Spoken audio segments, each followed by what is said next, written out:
So just out on a morning dog walk. It's actually nice weather for once. And before I jump into today's video, I thought it'd be a bit dumb not to talk about like what's actually going on right now. In this video, I'm going to talk about how to create a mountain bike proposal, like for sponsorship and stuff like that. But before I actually get into all that cool stuff, I think it'd be wrong of me to put out a video without acknowledging like the current state that everyone's going through. Things are like fairly uncertain at the minute. There seems to be like a lot of panic going on, a lot of unknown stuff. Like I don't think anybody really knows what's actually going on. Like I'm in the park now, and obviously there's like nobody around. Like usually this park could have people in, running dogs, walking, whatever, but it's just nobody around. It's like a ghost town. Things are closing down, people are staying in their homes. Like social distancing thing, it's called, or self-isolating. Obviously as a mountain biker, do want to get out on my bike as much as possible, and you know, you could class that as self-isolating, but I'm also very aware that I don't want to add any extra strain or stress on what's already going on with everything else. So for example, if you had like an accident on your bike or whatever, then that would compromise the health service. So I'm kind of aware of that. I still will go out riding my bike, but I'm also very aware of what's going on, so it's always in the forefront of my mind anyway. I don't want to make this video like a coronavirus video or anything like that. With all this self-isolation stuff going on and the uncertainty and stuff, I think self-isolation is good and social distancing is really good, but it doesn't mean you have to be like lonely. I mean, I think now is the time for everyone to stay connected with people. If you do need help from people, then obviously reach out and ask. Stay connected, that's what we all do as humans. It's always good to help out small businesses where possible. The local coffee shops are doing takeaway delivery services.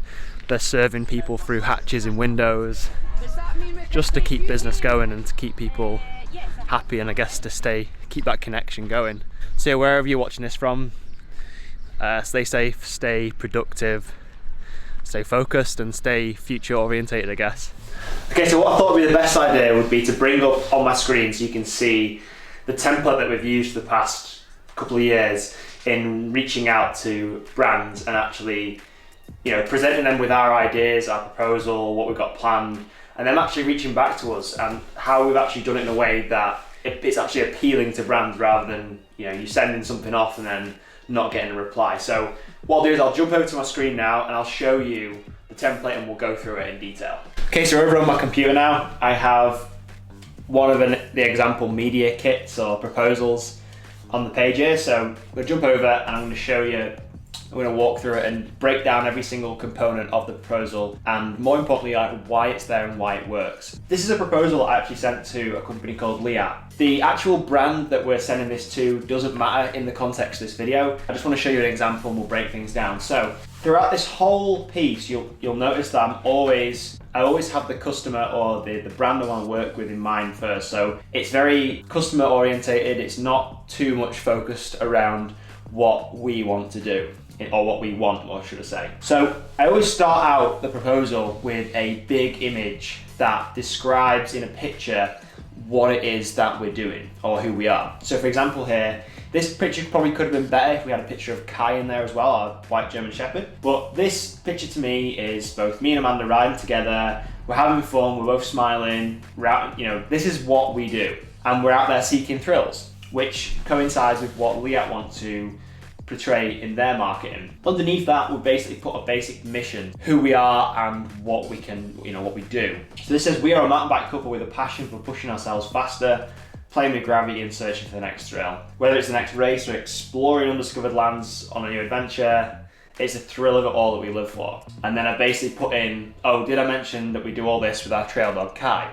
And there's obviously a picture of all three of us riding down the trail. For us, for me and Amanda and the dog, that is our, like, what you would call a USP, so ultimate selling point, if you like. It's the fact that we're a couple, this, you know, we're an adventure couple with a dog, and we, you know, we do all this together as a team.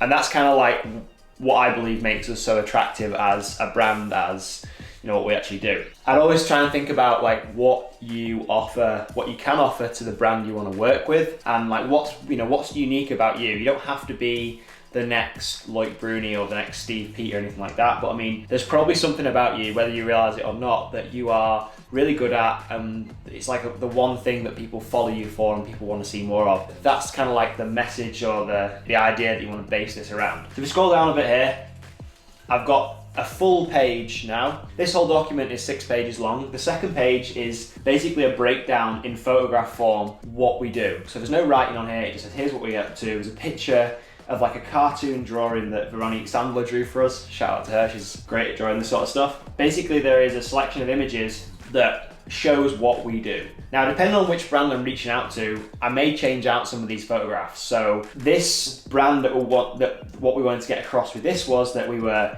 adventurous, we were outgoing, we were searching for new thrills. That might be different for different brands. So if we're trying to approach somebody that is more orientated around racing, say in the competitive side of things, you may want to switch out photos for more competitive photos. So that could be photographs of you racing, photographs of you at races on the podium, or whatever, it could be anything. So on the third page we talk a bit about the demographics. Now I'm assuming when you put a proposal together, you've already done your research, you know what this brand is offering to their customers and what they are trying to achieve. Like, without you putting in the research and the effort up front, this proposal is kind of not going to be very meaningful to the brand you want to reach out to. So I'd always do your research first, and we've obviously done our research here, and we're talking about demographics. So demographics are basically the spread of people who follow us. I've actually broken down here, which I found all this information is what I've found from various apps on the internet that you can use to track your social media figures and stuff like that. I think this was on Facebook. So basically, I found out who our main audience is, which is both men and women between age 25 and 44, and it's actually broken down the percentages of where this population is, our audience is made up from. And it's also broken down the relationship status, the education level. I mean, you can take this to whatever level you want. This is just really general, but it gives the company an idea that we know our audience and there's a great audience brand match. Well, we think there's a great audience brand match between your audience and what we can offer. And then we dive in a bit deeper into social media reach figures. So brands really do love numbers, is one thing I've found out from the years I've been reaching out to brands and working with brands. So if you can show to brands in number form, here's the daily average I get, here's the weekly average amount of video views we get, or photo views, or subscribers, and break that down into maybe days, weeks, months, even years if you can. That gives a brand a perspective on where your vision is going and how they fit into your puzzle, if you like. If we scroll down a bit further, I've also figured out as well from our YouTube channel, which is our main source of content delivery, if you like, so through videos and then obviously Instagram through photos. I've actually worked out for you there how often our videos get viewed.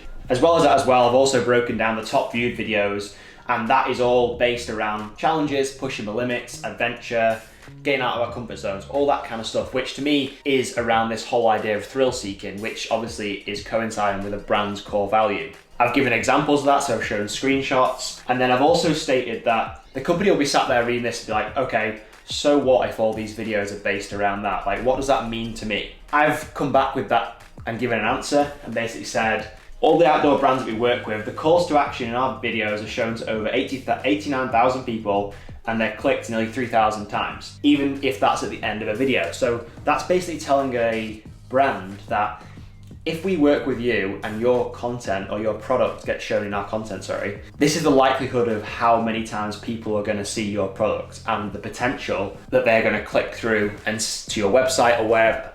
So this is really good when you start to think about the brands you want to work with. Again, notice I haven't mentioned anything about what we've done in the past, really. Like, there's no race results mentioned on here. There's nothing like that. I'm always thinking about the brand I want to work with. That's very key with this. We've got some more social media reach figures on here from Instagram this time. So we've broken down both mine and Amanda's Instagram profiles. We've given an example of what some of the feed could look like or has looked like in the past, which obviously relates to what the brand is trying to portray. So we've got a lot of adventure photos on here, a lot of smiling, a lot of friends, that kind of stuff. Again, all around this idea of thrill seeking. And then we finish this page off, the last page, with a real simple statement of what we can do for that brand. Now, for us, I've literally broken down that we can obviously offer content creation services like photography, video, and extensive product feedback. And underneath those headings, I've also broken down how we can deliver that, okay? Very important. When it comes to a call to action, so at the end of a proposal, you always want to remember to include a call to action. You never want to just leave it blank, and you have to tell people what to do, and you have to give people direction of where you want them to go, what you want them to do. And it's exactly the same with this proposal. So at the end here, I basically told them that we'd love to talk about how we can work together in 2020. And I've left it at that. So it's a call to action that I want them to get in contact with me, but it's not a direct, like, in your face, let's start something together. That's quite invasive. Whenever you're working with brands and creating proposals and building relationships, you've always got to remember that it's a long-term, step-by-step thing. So it's not something that happens overnight. This is just one key piece of the whole working with brands, brand ambassador, getting sponsored puzzle. There's obviously more steps to this whole thing, but this is a really big piece of the pie. And if you can nail this, what we've just talked about today, and you can avoid always talking about yourself, always talking about your race results, always talking about what you've done, and really focus it on the brand you want to work with, you will separate yourself from 99% of people out there who are trying to get sponsored, and you will basically put yourself on another level. That's basically it. I mean, the proposal doesn't have to be overly long. You've got to remember as well, these people are probably really busy you're trying to speak to.